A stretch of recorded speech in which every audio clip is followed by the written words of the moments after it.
From the moment Kate Bush emerged onto the music scene in the late 1970s, it was clear she was different.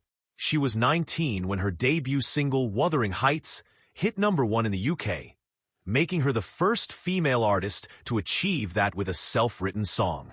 While most new artists were expected to follow strict industry rules, releasing albums quickly, touring extensively, and working with major producers, Bush made it clear from the beginning that she would not conform.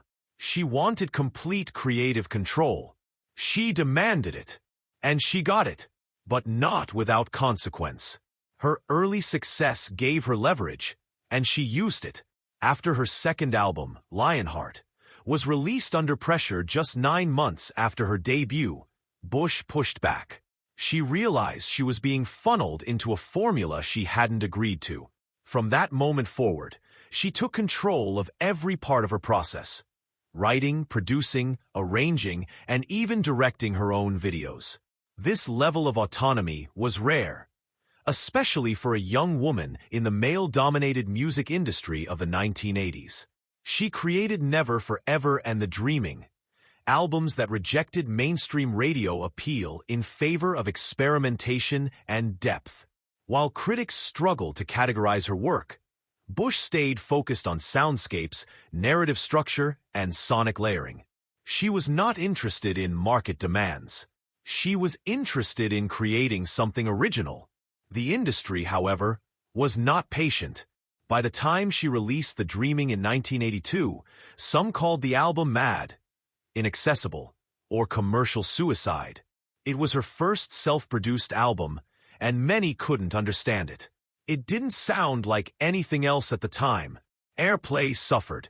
Sales dropped compared to her earlier albums. But Bush did not retreat. Instead, she doubled down. With Hounds of Love in 1985, she proved that innovation could succeed on her terms. The album's first side included accessible singles, but the second side, subtitled The Ninth Wave, was an uninterrupted conceptual suite, something virtually unheard of in pop music. She refused to edit it. She refused to simplify it. It became her biggest commercial success. Yet even with this validation, she avoided the spotlight. She stopped touring. She stopped doing regular media appearances. She turned down interviews. She built a home studio to work in isolation. She released albums only when she felt they were ready, sometimes after years of silence. Labels became frustrated. Her fanbase waited, uncertain. Her choices cost her mainstream visibility.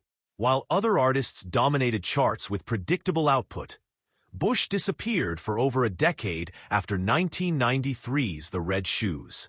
She resurfaced in 2005 with Ariel, an album as complex and unorthodox as anything she'd ever done.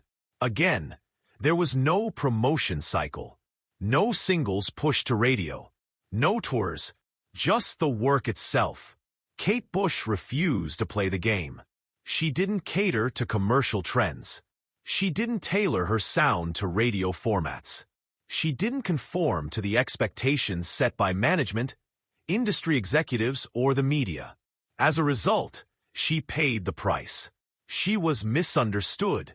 She was excluded from many of the conversations around pop music during her most reclusive years. Her absence was interpreted as decline, but her creative integrity remained intact. Today, her career is re-examined with a new lens. When Running Up That Hill re-entered the global charts in 2022 due to its use in Stranger Things, it didn't just introduce her to a younger generation. It highlighted how far ahead of her time she had always been. The song, released in 1985, sounded as current as anything released nearly 4 decades later.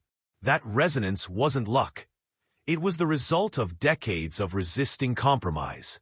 Kate Bush could have followed the rules and built a more consistent mainstream presence. But she chose complete artistic independence. She released music when she wanted. She walked away from exposure. She focused entirely on the work. The price she paid was relevance, visibility, and commercial consistency. What she gained was authorship, control, and legacy. She was never managed. She managed herself.